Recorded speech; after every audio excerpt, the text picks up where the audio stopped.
Data സ്ട്രക്ചറിൻ്റെ ഒരു ക്ലാസിഫിക്കേഷനാണ് ഈ വീഡിയോയിൽ നോക്കുന്നത്.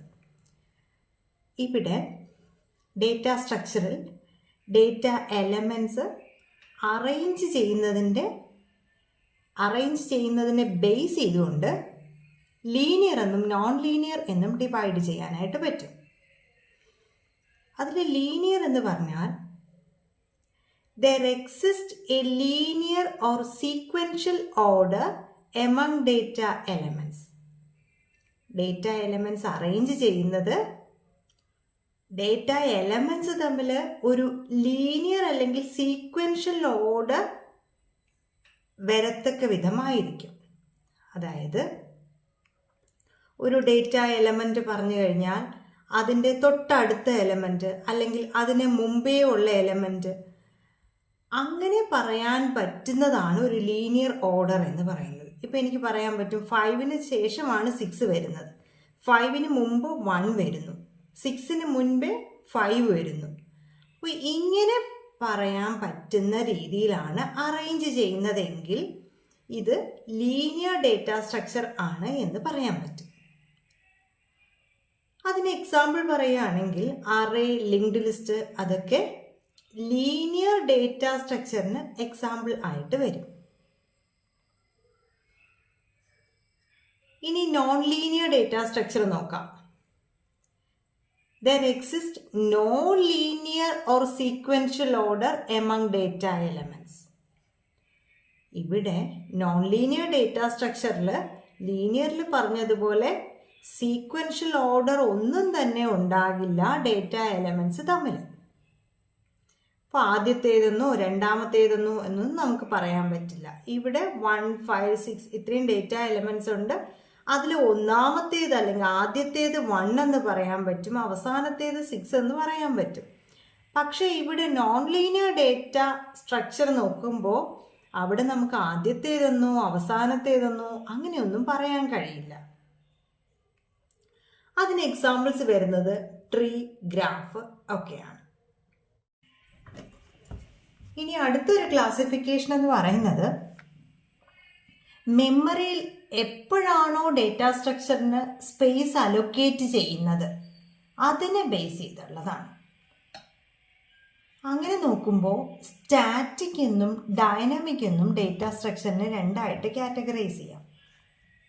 അതിൽ സ്റ്റാറ്റിക് സ്ട്രക്ചർ എന്ന് പറഞ്ഞാൽ memory allocated at compilation time, അതായത് നമ്മുടെ പ്രോഗ്രാം കമ്പൈൽ ചെയ്യുന്ന സമയത്ത് തന്നെ മെമ്മറി അലൊക്കേറ്റ് ചെയ്യുന്നു എങ്കിൽ അത്തരം ഡേറ്റ സ്ട്രക്ചറിനെ സ്റ്റാറ്റിക് ഡേറ്റ സ്ട്രക്ചർ എന്ന് വിളിക്കാം. എക്സാമ്പിൾ പറയുമ്പോൾ അറേ ഒരു സ്റ്റാറ്റിക് ഡേറ്റ സ്ട്രക്ചറാണ്. ഇനി ഡൈനാമിക് ആണെങ്കിലോ മെമ്മറി അലൊക്കേറ്റഡ് അറ്റ് റൺ ടൈമിലായിരിക്കും ഡൈനാമിക് ഡേറ്റ സ്ട്രക്ചറിന് മെമ്മറി അലൊക്കേറ്റ് ചെയ്യുന്നത്. എക്സാമ്പിൾ പറയുകയാണെങ്കിൽ ലിങ്ക്ഡ് ലിസ്റ്റ് എന്ന് പറയുന്നത് ഒരു ഡൈനാമിക് ഡേറ്റ സ്ട്രക്ചർ ആണ്. ഇനി ഇതിനെ ഒന്ന് കമ്പയർ ചെയ്യുവാണെങ്കിൽ സ്റ്റാറ്റിക് ഡേറ്റ സ്ട്രക്ചർ എന്ന് പറയുന്നത് അതിൻ്റെ സൈസ് ഫിക്സഡ് ആയിരിക്കും. അതായത് കമ്പൈൽ ടൈമിലാണ് മെമ്മറി അലോക്കേറ്റ് ചെയ്യുന്നത്, അതിന് സൈസ് കമ്പൈൽ ടൈമിൽ നമ്മൾ എത്രയാണോ സൈസ് പറയുന്നത് അതിൽ നിന്ന് നമുക്ക് മാറ്റാൻ കഴിയില്ല. ഇപ്പോൾ ഒരു അറേ നമ്മൾ അലോക്കേറ്റ് ചെയ്യുന്നു, ഇൻറ്റ് എ ഓഫ് 10 എന്ന് പറയുന്ന ഒരു സ്റ്റേറ്റ്മെൻറ്റ്, സിയുടെ ഒരു സ്റ്റേറ്റ്മെൻ്റ് ആണ്. അത് കൺസിഡർ ചെയ്ത് കഴിഞ്ഞാൽ എ എന്ന് പറയുന്ന അറേക്ക് 10 സ്പേസ് എന്ന് നമ്മൾ പ്രീ അലോക്കേറ്റ് ചെയ്യുകയാണ്. അതായത് കമ്പൈൽ ടൈമിൽ തന്നെ പറയുന്നു ഇതിൻ്റെ സൈസ് 10 ആണ് എന്ന്. അത് നമുക്ക് പിന്നീട് മാറ്റാനായിട്ട് കഴിയില്ല. ഈ എ എന്ന് പറയുന്ന അറേ ഈ പ്രോഗ്രാമിൽ ഉടനീളം 10 സൈസ് തന്നെയായിരിക്കും. 10 ഇൻറ്റിജർ എലമെൻറ്റ്സ് മാത്രമേ ഇതിന് ക്യാരി ചെയ്യാനായിട്ട് സാധിക്കുള്ളൂ. പിന്നെ അതിൻ്റെ ഒരു സെയിം കാര്യം നമ്മൾ ഡൈനാമിക് ഡേറ്റ സ്ട്രക്ചറിൽ നോക്കുവാണെങ്കിൽ ഡൈനാമിക് ഡേറ്റ സ്ട്രക്ചറിൽ സൈസ് ഫ്ലെക്സിബിൾ ആയിരിക്കും. കാരണം എന്താ, റൺ ടൈമിലാണ് നമ്മൾ ഡൈനാമിക് ഡേറ്റ സ്ട്രക്ചറിൻ്റെ മെമ്മറി അലൊക്കേറ്റ് ചെയ്യുന്നത്. അപ്പോൾ റൺ ടൈമിൽ നമുക്കൊരു ആദ്യത്തെ എലമെൻറ്റ് സ്റ്റോർ ചെയ്യാൻ നോക്കുമ്പോൾ അതിന് മെമ്മറി അലോക്കേറ്റ് ചെയ്യുന്നു. അത് കഴിഞ്ഞിട്ട് രണ്ടാമത്തെ എലമെൻറ്റ് വരുമ്പോൾ അപ്പോഴാണ് അതിന് മെമ്മറി അലോക്കേറ്റ് ചെയ്യുന്നത്.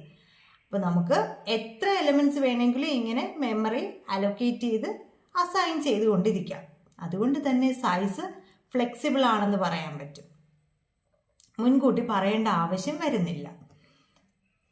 അടുത്തത് ആക്സസ് ടൈം എങ്ങനെയാണെന്ന് നോക്കാം. സ്റ്റാറ്റിക് ഡേറ്റ സ്ട്രക്ചർ ആണെങ്കിൽ ഫാസ്റ്റ് ആക്സസ് ആയിരിക്കും. നമുക്ക് എളുപ്പത്തിൽ ഓരോ എലമെൻറ്റിനെയും ആക്സസ് ചെയ്യാനായിട്ട് സാധിക്കും.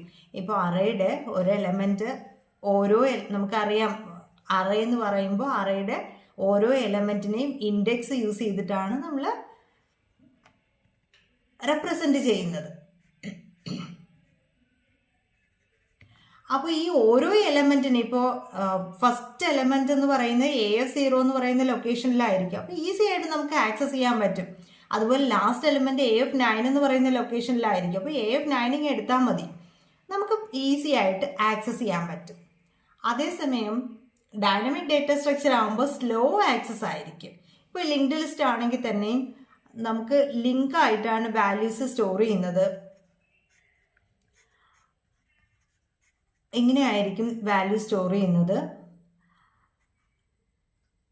അപ്പോൾ ഈ ഫസ്റ്റ് എലമെൻറ്റ് പോയി കഴിഞ്ഞാൽ മാത്രമേ അവിടെ നിന്ന് ലിങ്ക് എടുത്തിട്ട് സെക്കൻഡ് എലമെൻറ്റിൽ പോകാൻ പറ്റുള്ളൂ, അവിടെ നിന്ന് ലിങ്ക് എടുത്തിട്ട് തേർഡ് എലമെൻറ്റിൽ പോകാൻ പറ്റുള്ളൂ. അപ്പോൾ ഫസ്റ്റ് എലമെൻറ്റ് വേണമെങ്കിൽ നമുക്ക് ഈസി ആയിട്ട് ആക്സസ് ചെയ്യാം. ഇനി സെക്കൻഡ് എലമെൻറ്റോ അല്ലെങ്കിൽ തേർഡ് എലമെൻറ്റോ ഇതുപോലെ ഒരു 20 എലമെൻറ്റ്സ് ഉണ്ടെങ്കിൽ ആ 20th എലമെൻറ്റോ എടുക്കണമെങ്കിൽ ആദ്യം ഫസ്റ്റ് പോകണം, പിന്നെ സെക്കൻഡിൽ പോകണം, പിന്നെ തേർഡിൽ പോകണം, അങ്ങനെ നമുക്ക് അങ്ങേയറ്റം വരെ പോകാൻ പറ്റും. അപ്പോൾ 20th എലമെൻറ്റാണ് നമുക്ക് എടുക്കേണ്ടതെങ്കിൽ അത്രയും സമയമെടുക്കും. ബാക്കി എല്ലാ എലമെൻറ്റും ആക്സസ് ചെയ്തിട്ട് മാത്രമേ അവിടെ എത്താൻ പറ്റൂ. അതുകൊണ്ട് തന്നെ ആക്സസ് സ്ലോ ആണെന്ന് പറയാം. ഇനി സ്റ്റാറ്റിക് ഡേറ്റ സ്ട്രക്ചർ ആകുമ്പോൾ ഇൻസേർഷൻ ഡിലീഷൻ എങ്ങനെയാണെന്ന് നോക്കാം. അത് കുറച്ച് എക്സ്പെൻസീവും ടൈം കൺസ്യൂമിങ്ങും ആണ്. കാരണം ഇപ്പോൾ നമുക്കിവിടെ 1, 5, 6, 7 ഇത്രയും വാല്യൂസ് ആണ് സ്റ്റോർ ചെയ്തിരിക്കുന്നതെന്ന് വിചാരിക്കുക. ഇനി എനിക്ക് 1നും 5നും ഇടയ്ക്ക് 4 എന്നുള്ള എലമെൻറ്റ് ഇൻസേർട്ട് ചെയ്യണം. അങ്ങനെ ഇൻസേർട്ട് ചെയ്യണമെങ്കിൽ ഞാൻ ആദ്യം എന്ത് ചെയ്യണം? ഈ 7 എടുത്ത് ഇങ്ങോട്ട് മാറ്റണം, 6നെ ഇങ്ങോട്ട് മാറ്റണം, 5 ഇങ്ങോട്ട് മാറ്റണം, ഇവിടെ സ്പേസ് ഉണ്ടാക്കണം, എന്നിട്ട് 4നെ ഇങ്ങോട്ട് ഇൻസേർട്ട് ചെയ്യണം. അപ്പോൾ അത് കുറേ ടൈം കൺസ്യൂമിങ് ആണ്. അതുപോലെ എനിക്ക് 5 ഡിലീറ്റ് ചെയ്യണമെങ്കിലോ ഞാൻ 6നെ എടുത്ത് ഇങ്ങോട്ട് വയ്ക്കണം, 7നെ എടുത്ത് ഇങ്ങോട്ട് വയ്ക്കണം. അപ്പോൾ അതും ടൈം കൺസ്യൂമിങ് ആണ്, എക്സ്പെൻസീവ് ആണെന്ന് പറയാം. എക്സ്പെൻസീവ് ആകുന്നത് ഏത് ടേംസിലാണ്? കുറച്ചധികം CPU ടൈം അല്ലെങ്കിൽ കുറച്ചധികം ഓപ്പറേഷൻസ് പെർഫോം ചെയ്യേണ്ടി വരുന്നു. അതുകൊണ്ട് തന്നെ അധികം CPU ടൈം അതിനു വേണ്ടിയിട്ട് ഉപയോഗിക്കുന്നു. അതുകൊണ്ട് എക്സ്പെൻസീവ് എന്ന് നമുക്ക് പറയാം. ഇനി ലിങ്ക്ഡ് ലിസ്റ്റിലാണെങ്കിലോ ഇൻസേർഷൻ ഡിലീഷനൊക്കെ ഫാസ്റ്റ് ആണ്. ഇപ്പോൾ ഇൻസേർട്ട് ചെയ്യുവാണെങ്കിൽ ഇപ്പോൾ 5നും 6നും ഇടയ്ക്ക് ഒരു എലമെൻറ്റ് ഇൻസേർട്ട് ചെയ്യണം. അങ്ങനെയാണെങ്കിൽ പുതിയതായിട്ടൊരു എലമെൻറ്റ് കൊണ്ടുവന്നതിന് ശേഷം അതിനെ ഈ ലിങ്കുകളൊന്ന് അഡ്ജസ്റ്റ് ചെയ്താൽ മാത്രം മതി. അതുപോലെ ഡിലീറ്റ് ചെയ്യാനാണെങ്കിലും ഇപ്പോൾ 6 എന്ന് പറയുന്ന എലമെൻറ്റ് കളയണം, അങ്ങനെയാണെങ്കിൽ ഈ ലിങ്ക് ഇങ്ങോട്ടൊന്ന് അപ്ഡേറ്റ് ചെയ്താൽ മതി. അങ്ങനെ ഈസി ആയിട്ട് ഇൻസേർഷനും ഡിലീഷനും പോസിബിൾ ആണ് ഡൈനാമിക് ഡേറ്റ സ്ട്രക്ചറിൽ.